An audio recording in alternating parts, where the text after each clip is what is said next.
Hello, I'm Monita Rajpal at CNN Hong Kong. A warm welcome back to you and to us here at World Business Today. Let's get another check of where European stock markets stand right now. They have been moving for about 90 minutes now. We look at the numbers right now, and in London, the FTSE's up about 0.4%. Microsoft has a new CEO. Meet this man, Satya Nadella. He succeeded Steve Ballmer on Tuesday. Nadella is a 22-year veteran of Microsoft. In recent years, his cloud and enterprise division has been one of the company's best performing units. Nadella said in a webcast that he wants Microsoft to merge mobile, PC, and the cloud into one seamless system. We're living in this mobile-first, cloud-first world every day, making progress. And so the question for us is, how do we thrive in that world? Well, outgoing chief Steve Ballmer announced his decision to step down back in August, so Nadella's appointment ends a 6-month search for his successor. Jim Bolton compares the two men and their management styles. We thank the members of the press. Bill Gates, Steve Ballmer, now Satya Nadella. Well, Microsoft founder Bill Gates will step down as chairman to be replaced by current board member and former Symantec CEO John Thompson. Gates will stay with the company, though, working closely with Nadella in a new technology advisor role. And he said it's something he is looking forward to. I'm thrilled that Satya's asked me to step up, substantially increasing. By Graham Burton from Computing Magazine in London. Graham, good to see you. Thank you very much for being with us. We've heard that Nadella has been described as someone who has been pretty much cut from the same cloth as Bill Gates there. So would we say that this is a good thing for Microsoft right now? Yes, I think it's possibly the best appointment they could have made, because Nadella's been at Microsoft for 22 years and he's not... All right, Graham Burton there from Computing Magazine. Thank you so much for your time. We appreciate you being with us on the show. Thank you.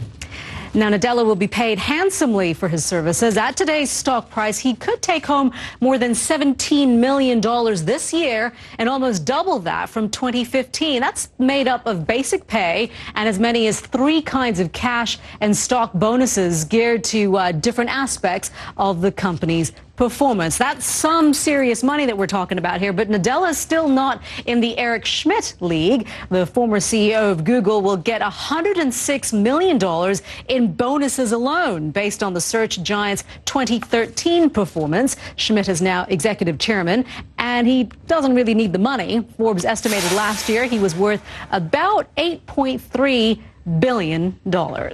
Executive pay is a hot topic at General Motors, too. GM's first female CEO, Mary Barra, earns a base salary of $1.6 million, $100,000 less than her predecessor, Dan Akerson. GM says that's because he held 2 posts, CEO and chairman. But Barra... Still ahead here on World Business Today, there's some positive news from at least one emerging economy. Asia Pacific stock markets finished mixed on Wednesday. Tokyo's Nikkei rose about 1.25%. That's they're recovering some of the ground lost on Tuesday when it sank 4%. Drop in markets in mainland China are still shut for the Lunar New Year holiday. Well, there were some big gains for major Japanese exporters this session. Here are some of the big movers. The consumer electronic company Panasonic.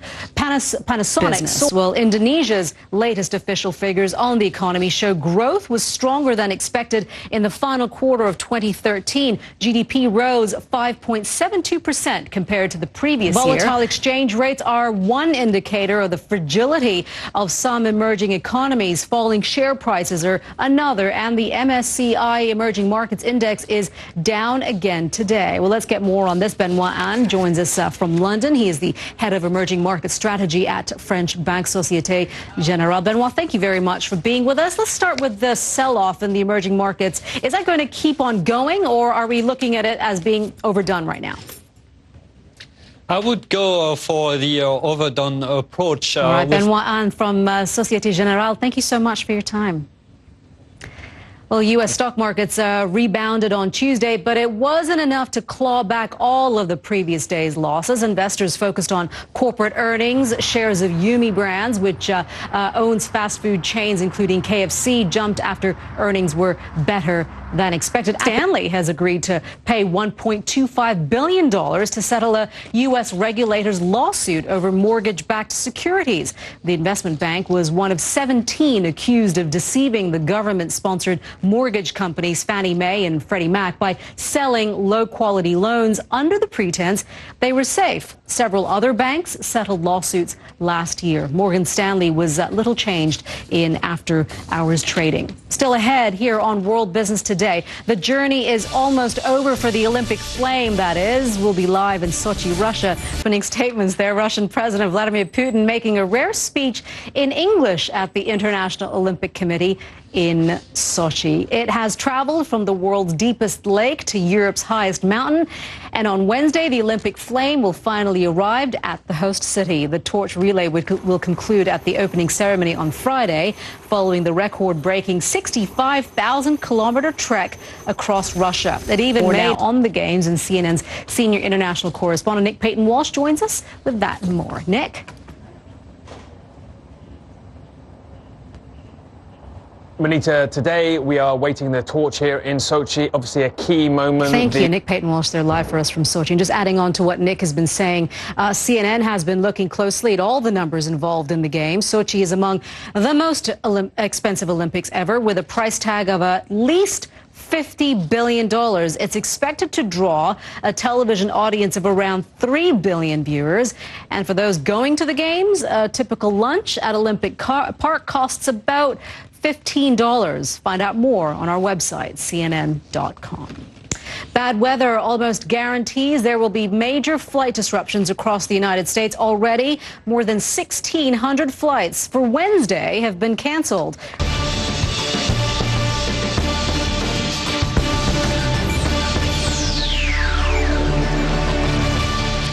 Hello, I'm Monita Rajpal at CNN Hong Kong. A warm welcome back to you and to us here at World Business Today. Let's get another check of where European stock markets stand right now. They have been moving for about 90 minutes now. We look at the numbers right now, and in London, the FTSE's up about 0.4%. For many employees, the Silicon Valley offices of Google, Facebook, and Apple are just a bus ride away from their homes in San Francisco. But as rents and housing prices rise in the Bay Area, some residents have just about had it with the growing number of wealthy tech workers, as Dan Simon reports. San Francisco, not for sale! A bus stop in San Francisco swarmed by protesters. These people angry at what they see as growing income inequality in the city. We are learning more about how hackers stole the personal details of millions of Target customers. The breach happened late last year when the hackers found a way to access card terminals in all the firm's U.S. stores. 40 million credit and debit card records were stolen, along with the addresses and phone numbers of 70 million more Target customers. Target says it is pushing ahead with security system changes in the wake of the hack. Well, we are just a few hours away from a sneak peek at the Delhi Auto Show. It opens to the public on Friday, and we are expecting a number of big announcements, including announcements from Jaguar Land Rover. Welcome back. Well, it seems as though parts of England cannot seem to get a break from Mother Nature this season. Meteorologist Pedram Jabahari is at the World Weather Center with more on that. Pedram? Yeah, Monita, you know, just looking at some of the numbers, I was going through some of the rain gauges across the UK because we know it has a dubious distinction for being soggy, especially in Yes, it's going to make for a lot of grumpy commuters and travelers, that's for sure. Pedram, thank you very much for that. Well, speaking of traveling and commuting there, as we speak and as our London colleagues can confirm through their extended commutes this morning, much of London is at a standstill, and it has nothing to do with the weather, we should say, with this one. Many workers on the London Underground, or the Tube as it's known, are joining a 48-hour strike over plans to cut ticket offices and therefore jobs. And what you can see here is a map of the Tube network, and that's in normal service. Now, look closely, and you can see some of those lines disappear. Well, this is how the Underground is operating right now with limited service. Circulation through the heart of London is very slow. No service through the center of town, as you can see there, what is also known as Zone 1 on the Central, Jubilee and Piccadilly lines. No Circle line, and major stations like Bond Street, which again is in the center of London right there, is and Sloane Square and Westminster, I should say, well, they're all closed. Certainly not good news there for London commuters, especially right now. We look at it's like 9:45 in the morning. Looking at travel on a wider scale now, the head of the online trip planning company Expedia says travel is one area where people are still willing to spend. Issa Suarez recently caught up with him in London to get his take on the latest global travel trends. Despite the general economies there being lots of ups and downs, when you look at travel spend itself, Issa Suarez there. Well, he mentioned China. Well, that country's currently in the middle of its busiest travel period of the year. 200 million more people are expected to travel during this Lunar New Year holiday than last, and that means roughly 3.6 billion trips for some Chinese. It is their only vacation of the year, and David McKenzie went to check out one of the local festivals. The Spring Festival is in full swing here in China as Chinese bring in... Still ahead here on World Business Today, Twitter's next critical test. Ahead of its first earnings report, we preview the site's strengths and expectations. Welcome back. In the U.S., a report on the president's signature health care package, Obamacare, suggests it could hurt the economy by forcing people out of the workforce. As Brianna Keeler reports, perhaps unsurprisingly, it's a report that the Republicans are focusing on. You guys feeling kind of shy? While President Obama was out trying to sell his agenda, we still have... Later this Wednesday, Twitter is set to release its first ever quarterly earnings report. Samuel Burke joins us now from CNN London with more on that. Samuel? Hey there, Monita. Twitter was without a doubt the IPO with the biggest buzz last year, but hasn't been able to live up to all the hype. The people who can best tell us that are the 10 most Right. Samuel, thank you very much for that. Samuel Burke, they're live for us from CNN London. Well, staying on the whole social media thing, Super Bowl commercials can generate buzz for days, usually for their humor, but not always. A Coca-Cola ad that aired this past Sunday set off quite an uproar in social media, and here's part of it in case you missed it. So beautiful for spacious skies. It's a bit harsh.